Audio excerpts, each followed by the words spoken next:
ఉప్పాడ ఈ పేరు వినగానే మనకు ముందుగా గుర్తొచ్చేవి ఏంటి? చీరలు. ఉప్పాడ జంధాని పట్టు చీరలంటే దేశవ్యాప్తంగా ఎంతో పేరుంది. మగవులు తమ జీవితంలో ఒక్కసారైనా ఉప్పాడ చీర ధరించాలని కోరుకుంటారు. కాకినాడ జిల్లా కోటపల్లి మండలంలోని ఉప్పాడ గ్రామం చీరలకే కాదు, సముద్ర ఉత్పత్తులకు కూడా ప్రసిద్ధే. అయితే మత్స్యకారులు పెద్ద ఎత్తున ఆందోళనకు దిగడంతో ఉప్పాడ గ్రామం వార్తల్లోకి ఎక్కింది. డిప్యూటీ సీఎం పవన్ కళ్యాణ్ వచ్చి తమకు హామీ ఇచ్చే వరకు ఆందోళన విరమించేది లేదని మత్స్యకారులు తెగేసి చెప్పారు. ఇంతకీ ఉప్పాడలో ఏం జరిగింది? మత్స్యకారులు ఎందుకు ఆందోళనకు దిగారు? పవన్ కళ్యాణ్ ఎందుకు తమ ముందుకు రావాలని మత్స్యకారులు డిమాండ్ చేశారు. ఉప్పాడలో దాదాపు 1000కి పైగా మత్స్యకార కుటుంబాలు ఉన్నాయి. ఉప్పాడ నుంచి అద్దరిపేట వరకు విస్తరించి ఉన్న సముద్ర తీర ప్రాంతాన్ని ఆధారంగా చేసుకొని ఈ మత్స్యకార కుటుంబాలు జీవనం సాగిస్తున్నాయి. వీరికి గతంలో అపారమైన మత్స్య సంపద చిక్కేది. కానీ ఇప్పుడు ఆశించిన స్థాయిలో చేపలు వలలో చిక్కటం లేదు. సముద్రంలోకి రాత్రిపూట వేటకు వెళితే ఉదయం తిరిగి వచ్చేసరికి వలలో కుప్పలు తెప్పలుగా చేపలుండేవి. ఇప్పుడు అలాంటి పరిస్థితులు లేవు. కుప్పలు తెప్పల సంగతి అటుంచితే తట్టెడు చేపలు చిక్కటం గగనమైపోయింది. అయితే దీనంతటికీ కారణం తీరంలో ఉన్న రసాయన పరిశ్రమలేనని మత్స్యకారులు ప్రధానంగా ఆరోపిస్తున్నారు.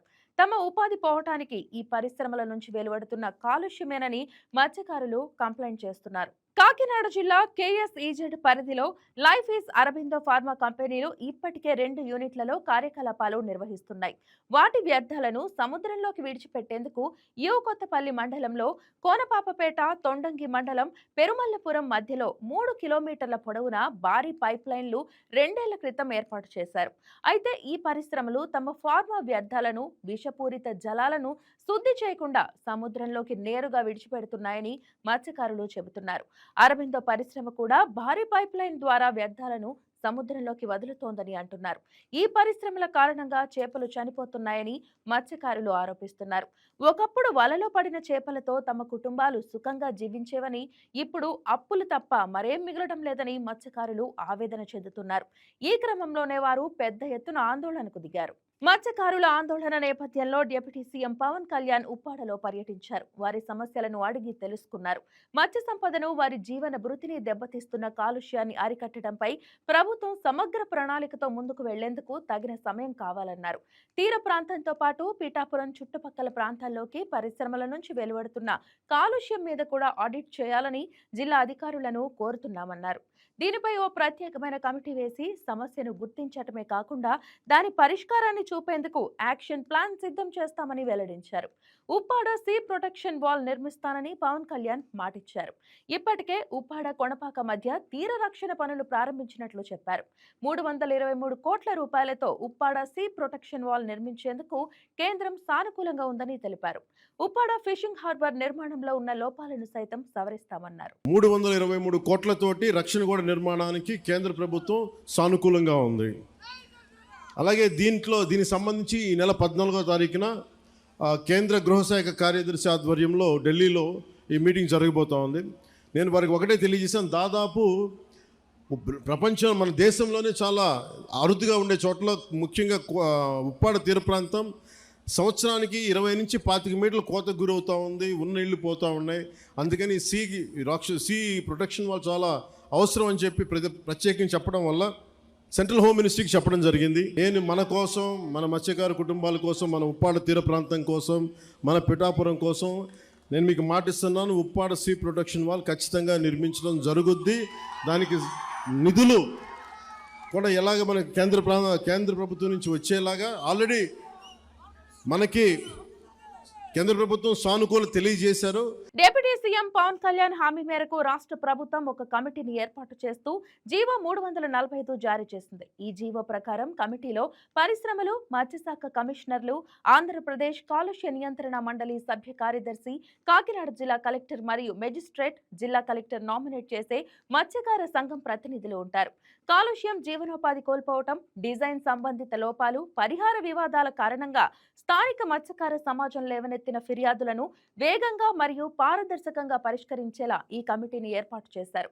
మత్స్యకారులు లేవనెత్తిన ఫిర్యాదులను పరిశీలించటం, సంబంధిత విభాగాలు ఏజెన్సీలతో సమన్వయం చేసుకోవటం, బాధిత కుటుంబాలకు ఉపశమనం, సమానమైన పరిహారం, స్థిరమైన జీవనోపాధి అవకాశాలు నిర్ధారించటం ఈ కమిటీ ఆదేశంలో ఉన్నాయి. ఇది మత్స్యకార సమాజ సంక్షేమాన్ని కాపాడటానికి అవసరమైన ఏదైనా ఇతర విషయాన్ని కూడా పరిష్కరిస్తుంది. Pollution audit చేయమన్నాను.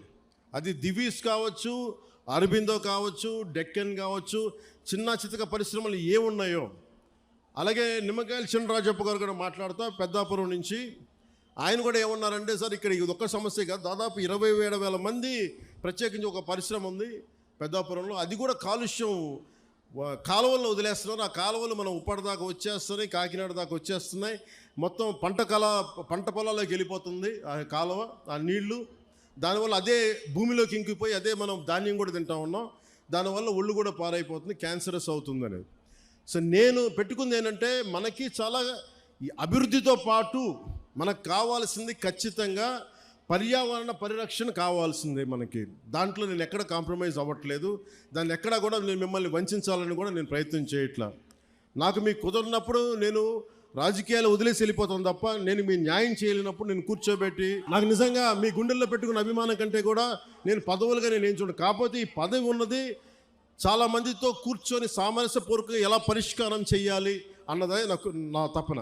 నిజానికి ఉప్పాడ మత్స్యకారుల సమస్య ఈనాటిది కాదు, చాలా ఏళ్లుగా ఉంది. ఇటువంటి సమస్యలను పరిష్కరించేందుకే కాలుష్య నియంత్రణ మండలి ఉంది. ఇందులో వందలాది మంది అధికారులు, సిబ్బంది పనిచేస్తున్నారు. ప్రభుత్వం నెల నెలా 100 కోట్ల జీతభత్యాలు చెల్లిస్తోంది. కానీ కాలుష్య మండలి పనితీరుపై ఎన్నో విమర్శలు ఉన్నాయి.